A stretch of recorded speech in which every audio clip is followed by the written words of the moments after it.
എനിക്ക് തോന്നിയത് കാഴ്ചപ്പാടിലാണ്. എനിക്ക് നിങ്ങളിൽ ഓർമ്മയുണ്ടോന്ന് ഞാനാണ് അത് feel ചെയ്യുന്നത്. അപ്പൊ പറയാൻ പറ്റില്ല. ഇപ്പൊ ഞാൻ പേഴ്സണലി ഞാൻ ഒരുപാട് തവണ ഒരുപാട് ആർട്ടിസ്റ്റിന്റെ അടുത്ത് ഞാൻ വർക്ക് ചെയ്ത സമയത്തിന് എനിക്കത് ഫീൽ ചെയ്തിട്ടുണ്ട്. അപ്പം നമ്മളിപ്പോ അത് അവർക്ക് വരില്ല തോന്നുന്നത്, എനിക്ക് തോന്നുന്നു. ഒരു അനുഭവം പറഞ്ഞാല് ഒരുപാട് ആർട്ടിസ്റ്റിലൂടെ മുഖം നോക്കണ്ട, അങ്ങോട്ടും നോക്കണ്ട. അനുഭവം പറയാൻ, ഞാൻ ഒരിക്കൽ ഏഷ്യാനെറ്റിന് വേണ്ടി മോഹൻലാൽ സാറിന്റെ ഒരു ഇന്റർവ്യൂവിന് ഞാൻ ഫീമെയിൽ ആർട്ടിസ്റ്റുകൾക്ക് മേക്കപ്പ് ചെയ്തു. മോഹൻലാൽ സാർ വന്നു.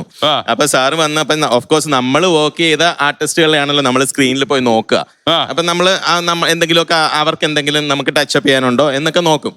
പക്ഷേ നമ്മള് അന്ന് ആ കംപ്ലീറ്റ് ആൾക്കാരും സാറ് വന്ന് ഫ്രണ്ടിൽ ഇരുന്ന് കഴിഞ്ഞപ്പോഴത്തേക്ക് നമ്മളുടെ ആർട്ടിസ്റ്റ്, നമ്മൾ ഏതോ വർക്കിനെ കാട്ടി നമ്മൾ നോക്കുന്ന ലാലേട്ടൻ്റെ ആ ഒരു that time I feel Lalettan have a ഓറ.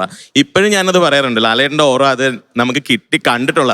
അത് പക്ഷെ നിങ്ങൾ ചോദിച്ചു കഴിഞ്ഞാൽ അത് എവിടെ കണ്ടു എന്നൊന്നും എനിക്ക് പറയാൻ പറ്റില്ല. അല്ല, ഞാൻ ചോദിക്കട്ടെ, ലാലേട്ടൻ നമ്മളെപ്പോലെ ഒരു സാധാരണക്കാരനാണ്, പുള്ളിയുടെ ജോലിയായ നടനം. അല്ല, അത് തന്നെയാണ് ഞാനും പറഞ്ഞത്. ലാലേട്ടൻ ഉണ്ടോന്ന് ചോദിച്ചു കഴിഞ്ഞാൽ ഞാനിപ്പോ സിനിമ അഭിനയിച്ച് വലിയ സൂപ്പർ സ്റ്റാറായ എനിക്ക് വലിയ പ്രത്യേകതകളൊന്നുമില്ല. ഞാൻ എനിക്ക് ഇഷ്ടമുള്ള ജോലി ചെയ്യുന്നു, അതിനകത്ത് ഓറ കണ്ടെത്തുന്നവർ അവർ കണ്ടെത്തിക്കോട്ടെ എന്ന് പറയത്തുള്ളൂ. അത് അവർക്ക് ഹാപ്പിനെസ് നൽകുന്നുണ്ടെങ്കിൽ അത്രേ ഉള്ളൂ.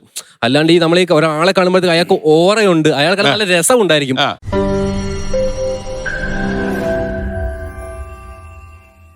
ലോകത്തെവിടെയായാലും ഏത് സമയത്തും 24 വാർത്തകളും ഓഗ്മെന്റഡ് റിയാലിറ്റി പാക്കേജുകളും എക്സ്പ്ലെയിനറുകളും വിശദമായി കാണാൻ ഞങ്ങളുടെ യൂട്യൂബ് ചാനൽ നിങ്ങൾക്ക് സബ്സ്ക്രൈബ് ചെയ്യാം.